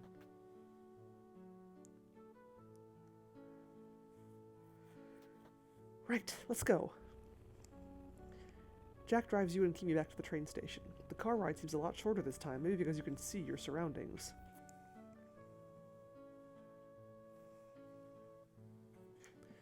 Wait here. I'm going to check the telegraph machine in the station. You wait in silence. Early morning in the deserted town is so quiet it nearly makes your ears ring. Did you just hear Jack gasp? Jack's taking quite a long time in there. I'm going to check on him. Whoa, hey, I told you to wait outside. Jack looks agitated. He stuffs a strip of telegraph paper tape into his pocket. What's wrong, Jack? We're going back to the lodge. Bridge is out. Don't know how long. Oh dear. Oh, by the way, any of you folk know someone called Carl? No? Never mind. Why do you ask, Jack? Telegraph in the station for him. It was printed off on the machine after my message, so I cut it and pinned it to the board inside. That's how messages get passed on to people in this area. It's a decent system. Well, I'm going to send a message to my superiors. Wait here. What happened to the bridge, Jack? An accident. The train can't get to Crimson. Looks like we're stuck with you for now. Jack looks over at Kimi. Looks like you got your wish, eh? But like I said before, leave the cormorants alone. Kimi flushes, but keeps quiet. You stand in tense, awkward silence until Albert reappears in the train station's doorway. I'm ready. Let's be off. Why do I have a feeling Carl is like Albert's real name, or like someone Albert knows? The journey back to the lodge is so rushed and bumpy, there are times where you're afraid you'll bounce right out of the automobile. It's far too noisy to even attempt conversation. Albert leans back in his seat, impassive. Kimi, whom you'd come to believe was a kind and quiet sort, looks pretty nervous, and maybe even a little angry. Jack is mostly silent, white-knuckled hands wrapped around the steering wheel. You realize you don't really know any of these people. I can't let myself be distracted. I have a job to do. When I get back to the lodge, I'm going to start my field work. It's been a long morning. I'm going to put the kettle to boil if any of you want some tea. You hear Jack mutter something under his breath about needing to see Evan. After I fetch my field kit and change into my field clothes, I'll be commencing my field work. Please do not disturb me. Field. I'm going out to get a breath of fresh air.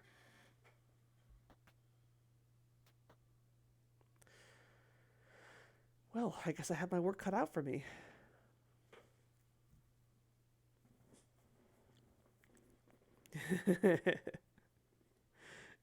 Yeah. I definitely feel like Kimi is hiding something. I still wonder what happened with my kit on the train. Well, I certainly can't dwell on that. To obtain samples, I need a few basic tools. A geologist's pick, or something similarly sharp and strong. A hammer that, when used with the pick, will help me chip off samples of rock. A small shovel to dig into the riverbed. And a streak plate to test the hardness of the minerals I find. Something made of porcelain would do the trick. Okay, well, I already have a plate. I think Jack mentioned that cormorants like to nest on cliff faces. That might be a good place to get a sample.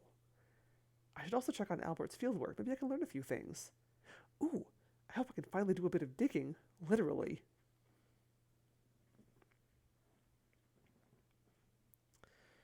Okay.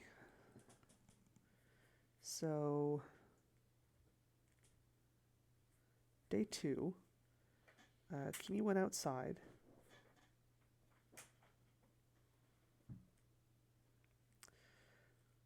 Albert went to get changed, so probably he's in his room.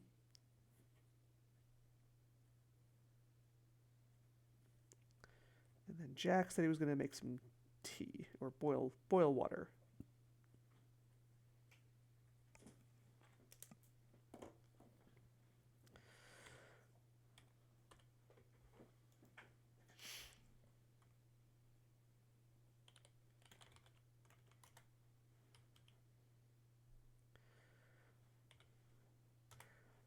I'm sure the important stuff is in my notebook, but just for my own memory and reference. Evan tried to bribe Albert to report no diamonds in Crimson. Pick, hammer, small shovel, plate. Well, I have a plate already. Okay. I also got the sense that Albert is not actually a like, doesn't actually know anything about mineralogy.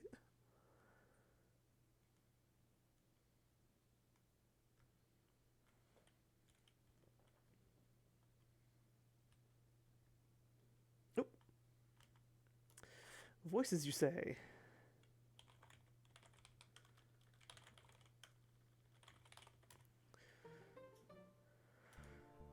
So what's the problem? Could things get any worse? Who could have done it? Who would be capable? Dunno. Burn the tape. Tell no one. Keep an eye out. You got it. You wait a little longer, anxious for more details, straining to hear more of the conversation. What could have Jack learned from the telegraph tape? You were so deep in thought that you failed to hear the footsteps approaching the door. Hey, what do you think you're doing, loitering outside doorways? Get! Eek! Sorry!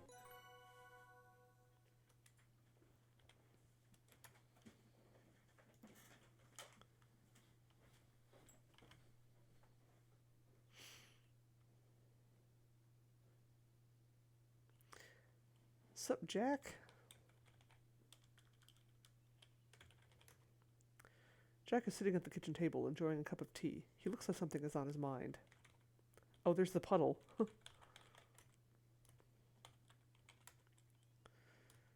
There's a puddle of water beneath the icebox. Oh dear. Looks like the ice is melting and leaking out of the icebox.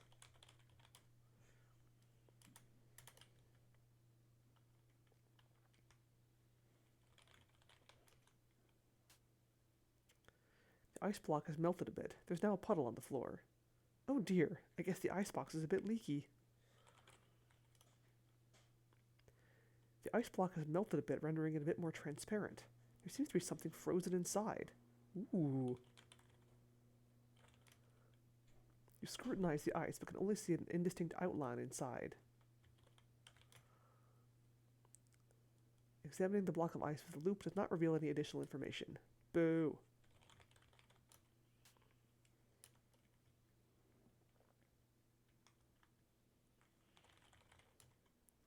Hey, Jack, you look a little bothered. Anything I can help you with? Never you mind, miss. But if you want to busy yourself, I've been missing my ice pick for at least a week. I don't need it right now, but it's just been on my mind, you know? Oh, well, I do need a pick, for reasons. I can't remember where I left it.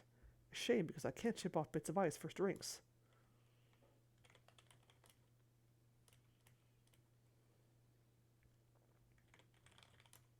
A small shovel? Well, there's a trowel in the garden shed.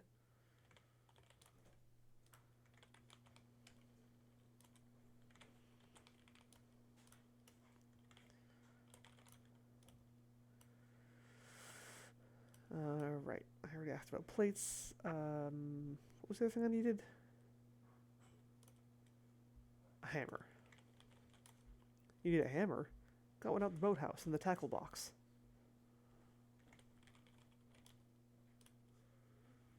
Okay, alright.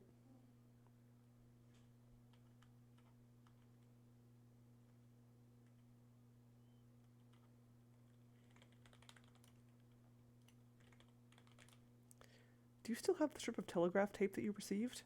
Nah, I don't have it. What did you do with it? Look, miss, I'm busy. I can't keep track of everything. And what about the other telegram at the train station? Oh yeah, that other telegram for someone named Carl. What did it say? What did it say? I didn't read it. None of my business. But I did catch the word crimson on it, but that's kind of to be expected, seeing as that's where we are. Oh! Did you find a friend? Oh no, he's one of the big guys. Oh!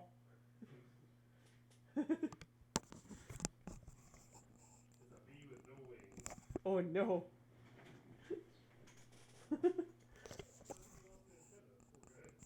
Oh.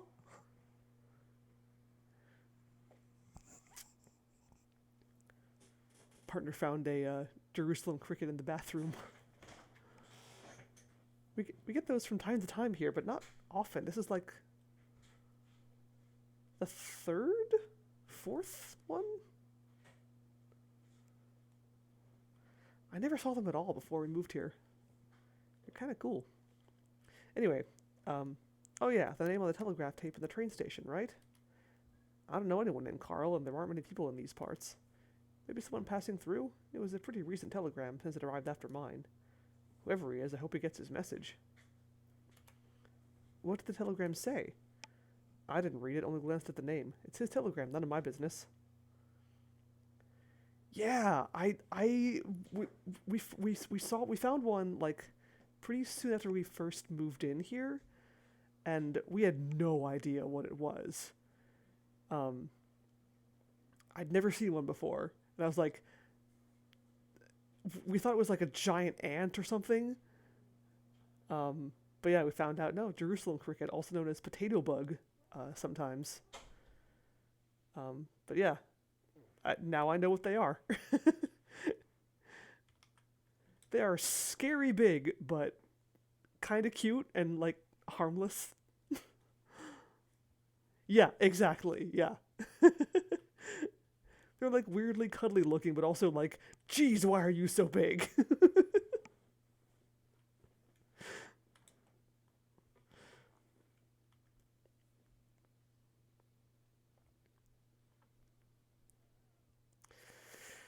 Right.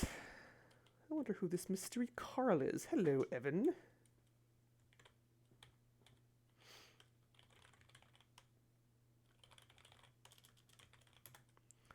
Evan looks even more disgruntled than usual.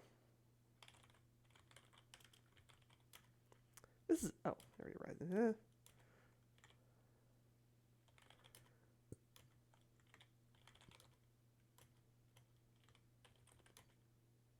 Back, eh? This day just keeps getting better, doesn't it? Dunno. He's around. Busy guy. Who? Nah, I don't know. Nah, I don't know anyone called Carl. Nah, nah, I don't know anyone called Carl. Nancy, a friend of yours? No, not a friend of mine. Jack told me the bridge got damaged and the train's not running right now. It's a shame. I wonder if they'll bother to fix it.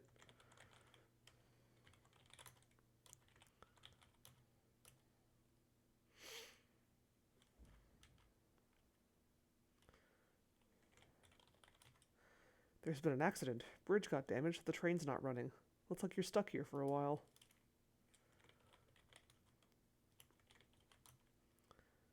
What's that? Medicine? Why do you need medicine? Are you ill? There's some tonics and things in the medicine cabinet in the pink bathroom. That's not what I was asking, but okay.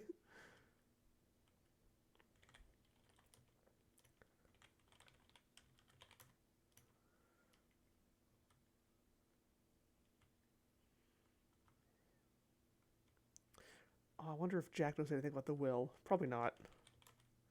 I've never heard Evan talk about a will. Doesn't mean one doesn't exist. He's my boss. Personal stuff's not my business.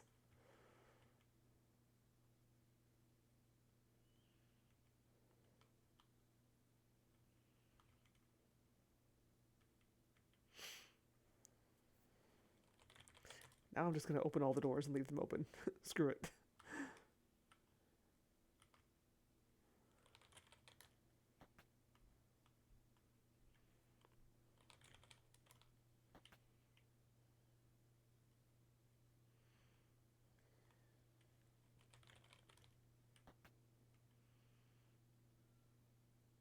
Wait. Oh, that's the powder room.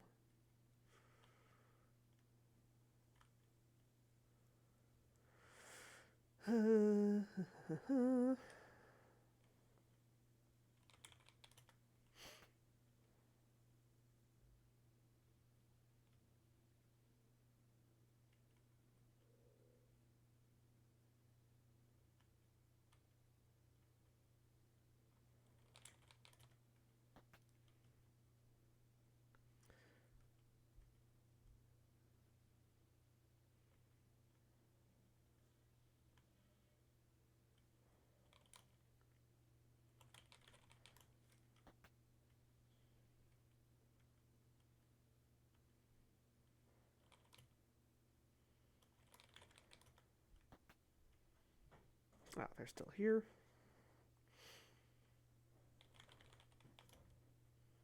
What are you still doing here? I thought you'd left this morning. The bridge was damaged, so the trains aren't running. A shame. well, look who's back. The bridge is out. Crimson continues to deteriorate. Shameful. What I know about that will probably go over your head.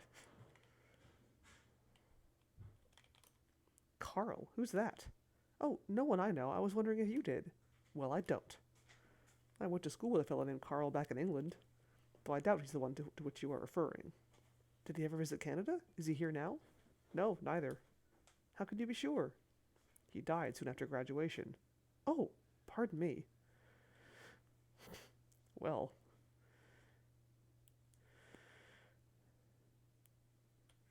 That was an awkward conversation.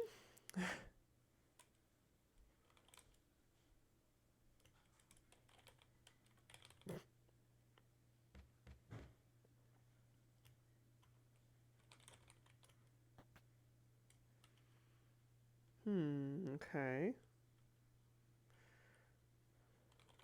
Well, now I can look through his stuff. Those are Albert's books. He wouldn't appreciate that.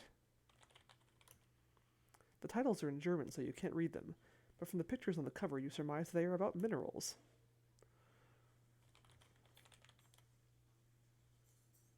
The right desk drawers are locked.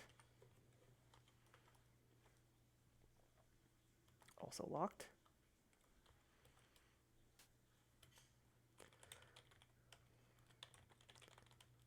Can't remember if I looked at these drawers already. Nightstand is empty.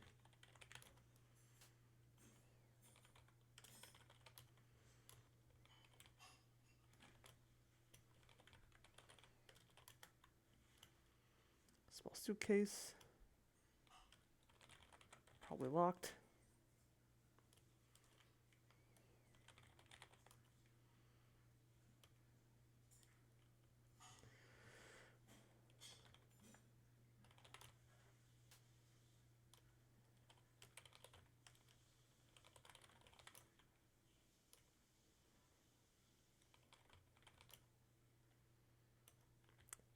Did I already examine his shoes? I think I did. Yeah, I did.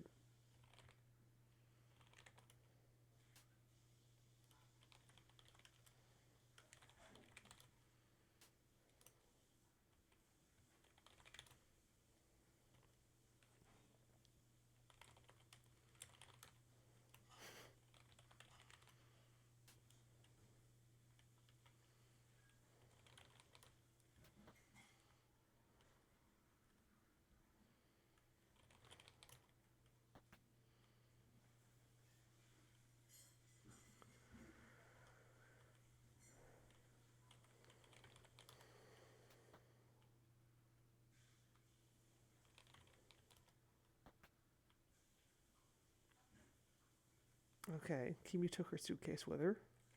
Probably smart.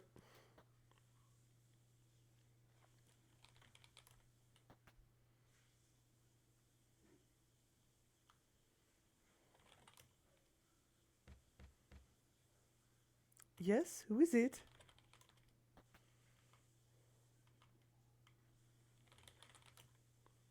I'm afraid I'm not feeling better. I don't think I'll be coming down to dinner. I'm sorry to hear that, Margot. The bridge got damaged. Oh dear, I hope no one was hurt. Carl? I'm afraid I do not know him. Is he a charming friend of yours? Not at all. Just making inquiries. I cannot confirm or deny how charming he is. Are my subtitles not working? Oh, what the heck? Huh. My captions have they been not working this whole stream? I wasn't even paying attention. Well, crap.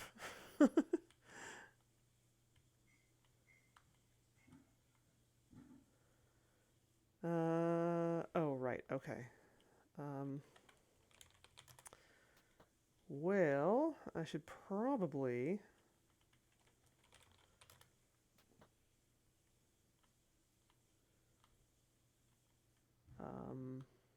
you know what? Let me open this door here.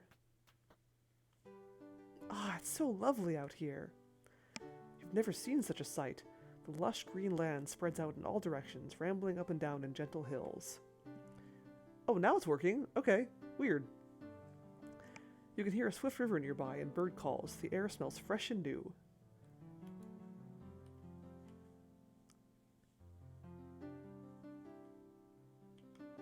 Maybe because, like, music started playing? Did it not realize that I was talking when music wasn't playing? I have no idea what was going on there. Oh, this music is so nice, though. Okay.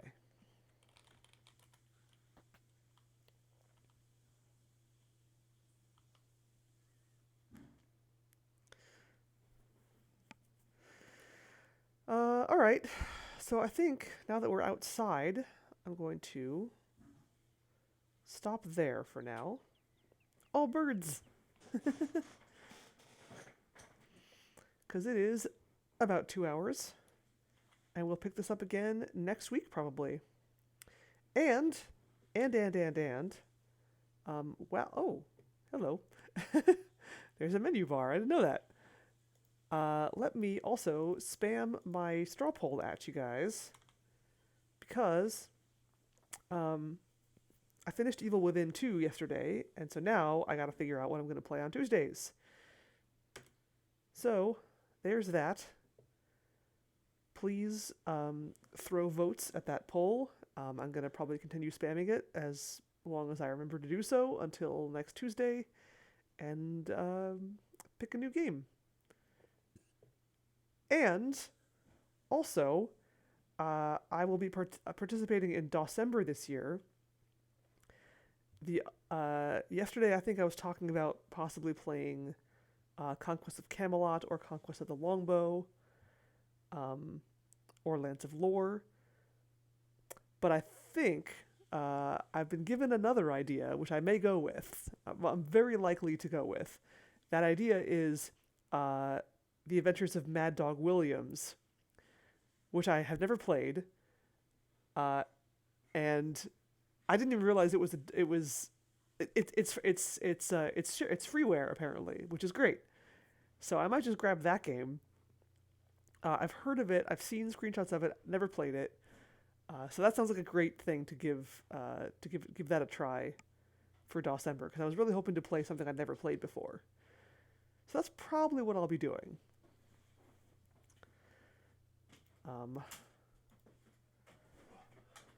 But for now, we will call it quits for the night and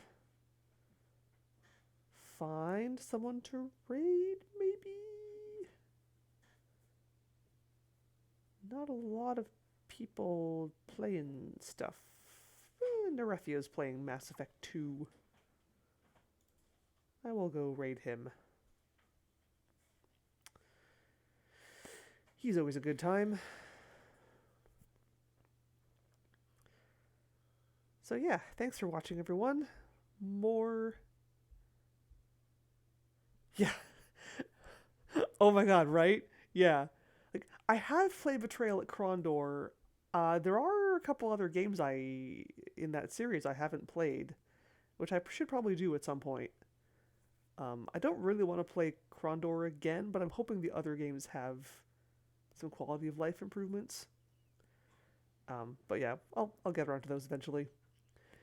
Yeah, I don't really know what to expect with Mad Dog, but it looks like a good time.